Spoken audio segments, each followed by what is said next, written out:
Alright, YouTube, it seems like just yesterday the primaries had begun. Everyone was claiming it'd be Jeb versus Hillary Clinton. There was no possibility of anything else, and then, of course, Jeb got fucked. Then they said, oh, well, it's Ted Cruz for sure. Then they said it was Rubio for sure. Kasich out of nowhere. They were wrong every step of the way. The media, by the way, 99% of the media outlets and talking heads, they thought the same thing. Even people who normally have a head on their shoulders, people like Krauthammer, were completely and utterly, demonstrably wrong, literally every step of the way. Nate Silver was wrong, Larry Sabato was wrong. There were two people sort of putting themselves out there continuously that were right, and those were Scott Adams and myself, really. Yeah, that's about what Trump had there for some time. There weren't that many other people. There were people that were hopeful he'd win. There were people that supported him. But there were fewer people who thought he would actually do it. They still, after Super Tuesday, people like Nate Silver continued in their madness, saying, oh, well, he'll never make it. He'll never crack 40%. He'll never get enough delegates to get over the threshold. They'll never actually nominate him. He'll never draw even with Hillary Clinton. He'll never lead Hillary Clinton. He won't even show up at the first debate. By the way, I expect they'll both show up. Clinton, yeah, maybe she will cancel. Maybe she really is on death's doorstep. But I don't think so. I think she'll show up, and they'll debate. Now, it's time to predict what I think will be said and what I think will be the outcome. First, the outcome. The media will declare Clinton the winner. Almost certainly. Almost every MSM outlet will declare her the winner, no matter how well Trump performs, no matter how poorly she performs. Because, and you can see them setting up for it now, what are they saying? Oh, well, the threshold's so low for Trump, people have such low expectations that all he has to do is not fall over and he wins the debate. They're doing that because they realize he probably will win the debate. All things, if both candidates were being held to the same standard, he'd still come out on top. And that's what I believe will happen. I think there will be an enormous disconnect between the media and the population at large on the results of it. The media will try to spin it desperately. That's why they want to fact-check it live. They want to fact-check it to try to cause Trump to stumble repeatedly. Because they'll just lie by omission. They won't even bother fact-checking half of what Hillary says or something. They're hoping to make it unfair enough so that Trump is antagonized as well, so that he goes off the rails. Unfortunately, that might not work. What if he goes off the rails, throws a few jabs, and they really, really land, and he ends up doing even better? But that's why they want to have the moderator fact-check things, number one. It's why they're setting up the argument, the sort of story, which is really a mythology that Trump will be held to lower standards. No, by his fans, he's going to be held to higher standards. A lot of people are half expecting Clinton to stagger up on stage and fall over. And not fall over in the way they've alluded to Trump winning if he doesn't fall over. I mean, like, literally tip over and fall on the stage and start shitting her pants or something like that. That's what some people, some Trump fans are expecting. I don't. I expect that Clinton will look, quite literally, more low energy than Trump. I expect that she will attempt to antagonize him. I expect that he will not take the bait. I expect that he will almost entirely stick to policy. The one thing that I think he'll attack her on, and that he would be wise to attack her on, is voting for the Iraq War, chuckling about Gaddafi being ousted. We saw, he died, acting as though that was some great thing, supporting the Muslim Brotherhood's usurpation of the righteous government of Egypt, supporting the idea of attacking Iran on day one if she's elected, supporting the invasion of Syria, with additional ground troops above what we've already gotten there, while at the same time being unwilling to address the concept of Islamic terrorism. I think he can score some good points with that. I think he should also go after her trustworthiness, not on the emails. Don't make it a blatantly partisan issue. Go after the Clinton Foundation. Or better yet, instead of inviting Clinton to talk about your tax returns that you haven't released, which will come up, I predict. That'll be one thing Clinton tries to use. And he'll probably be the one countering with Clinton Foundation stuff. Talk about whistleblowers. Literally, get some more of the youth on board by talking about, oh, well, the Democrats, Obama said he was going to be transparent and loved whistleblowers when W was president, and then he and Clinton and all these other idiots, as soon as they got into positions of power, all of a sudden they started headhunting after these people and embraced the police state. Here's my idea, blah, blah, blah, A, B, and C. I think he'd be well warned not to attack her on anything that could be perceived of as sexist.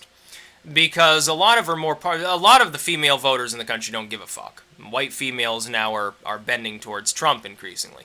However, there are people that, if they get mad about this, they'll cry and they'll whine and complain and they'll shitpost on the internet. The social justice warrior crowd. He's got to avoid that. He's got to look sensitive and statesmanlike. He can't allow himself to be antagonized, because Hillary Clinton will let loose a barrage of insults regarding, oh, well, you know, what if Putin tries to antagonize you? It could cause a nuclear war. He can then counter, though, by saying, oh, you're the one who's talking about a possible military response against the Russians for a data intrusion. That's another thing he should do. Point out that she's a warmonger. Point out that she's dishonest if she attacks him. That's what he should do. I expect that Hillary Clinton will primarily attack from the only angle that she's been able to get any leverage on, which is Trump is too bombastic, he's flighty, he changes his mind, he's constantly flip-flopping on blah blah blah, and so forth. Trump will probably say, well, yeah, I'm the chaos candidate, I don't want our enemies, if I'm elected, to know what the hell I'm going to do, because they can prepare for it, Miss Clinton, and blah blah blah. That will probably come up at some point during the debate. Ultimately, though, I think the people at large, especially those using the internet, will largely agree that Trump has carried the day. It's not clear whether the moderators are fact-checking so-called or not. It's not clear that they and CTR combined will be able to get out ahead of the tidal wave of people, specifically because things are so instant. If Hillary Clinton slips up, it will become an instant meme, and it'll be on a million different web pages within 5 minutes. It'll be overwhelming, it'll be everywhere, and the smaller media sites will be forced to cover it, driving additional interest, which means that the larger sites may end up having to cover it. Now, some of them will spin it. They'll say, oh, well, Clinton didn't really mean that. Clinton means well. She never said that. She actually said this, and they'll point out like a grammatical mistake or something, like salon or being liberal. It doesn't matter how badly she does. Certain parts of the internet media and most of the TV legacy media will support her completely, will say that she won, and will point only at the things that she said that seemed sensible. They will ignore any mistakes that she made altogether. They will either omit them or they will completely spin and downplay them to the point at which, in the mind of somebody who's too dumb to actually watch the debates themselves, they will become irrelevant. Trump has a different advantage. He doesn't have most of the media swinging for him. I found it very funny when certain sites are saying, oh, Hillary Clinton, according to this Harvard study, got more negative coverage than Trump. Bullshit. Absolute and utter bullshit. You must have artificially limited the time frame in which you were analyzing the news. You had to have limited it to her worst week or something like that to come to that conclusion. Every other part of this campaign, Trump has been browbeaten by every media outlet, including Fox, constantly, especially during the primaries. You are completely and utterly wrong. It is complete and utter bullshit. I pay attention to what the media is putting on there. And at the time, I was saying this even when I wasn't a Trump fan. I was still backing Gary Johnson at the time. And it was clear who the media wanted elected. It was Hillary Clinton. They also went after Bernie Sanders. He got the most negative coverage of all. They practically wiped him out of existence just with the media. Trump's advantage is different. The legacy media backs Clinton heavily. Almost unilaterally, other than half of Fox News. That's all he's got in the legacy media. But online, he's got about 99% of those that are actually politically active swinging for him. Most of the people you've ever encountered online that have said nice things about Hillary aren't even Hillary Clinton fans. They're CTR members. They're paid to post that sort of material. I can trace them. I used to do student alumni calling. I know the kind of scripts that these people use. I can tell you that many of these individuals were scripted. It's that obvious. If you've studied linguistics at all, and you've got any experience in the type of scripting that these places use to maximize their effectiveness, it is extremely, abundantly clear that a large proportion of those, oh, Hillary's got so much experience, she's going to be a great president, I'm with her, hashtag, on her Facebook page or something, are CTR shills. That's because interest in Hillary Clinton is so phantasmagorically low that she has very few people that are willing to actually stand up for her online. She has to hire people to do that. Most of her fans are basically voting against Trump, not for Clinton. After the first debate, when the public discourse, I imagine, will be Trump won, he completely destroyed her. The mainstream discourse will be, oh, Clinton won, she completely destroyed Trump. That interplay works in Trump's favor, though, ultimately. The mainstream media can attract more viewers individually than any smaller site, any specific YouTube or Facebook admin, and so forth. But collectively, Trump's crowd is a lot larger. It also spreads more quickly. And you've got to remember, trust in the media is at an all-time low in the United States, partially because of how it treated Trump, partially because of how it treated Bernie Sanders, partially because of how it treats third-party candidates, and partially because people are wising up. They know better than to take the media seriously. As a result, increasingly, more and more people, this is going to be perhaps the first presidential debate where more people are watching it on internet live streams than on TV. That's another prediction. I don't think that any of the big major networks will have as high a viewership as the live streams of this debate will on some of the larger websites. I think the number of people watching this debate on YouTube is going to be in the many, many millions. Many millions of people are going to be watching. There certainly won't be a chat function. You wouldn't be able to see it. It'd be going so fast. I think that some of the big networks will be lower than that. And therefore, people watching it online that also probably they have 4chan open, they have Reddit open, they have Facebook open, they have another YouTube tab open, they have Twitter open or whatever. Whatever they're using, they're going to see, oh, burned, oh, Trump just scored a big one. And when they tune in to the lamestream media the next day, maybe in passing, or they just have the news on for background noise like I do when I'm editing or something and I don't even pay attention to it 99% of the time it's running, they're going to hear, oh, Hillary did so well, she exceeded all expectations, Trump is doomed for sure.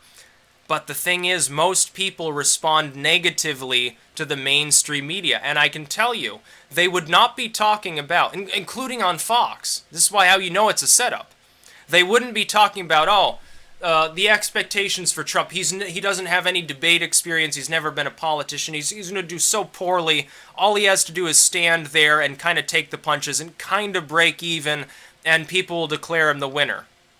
And so they're setting you up for a situation in which if he actually completely trounces her, the mainstream media will say, oh, yeah, he did better than expected, and they'll leave it at that to minimize the impact of his victory.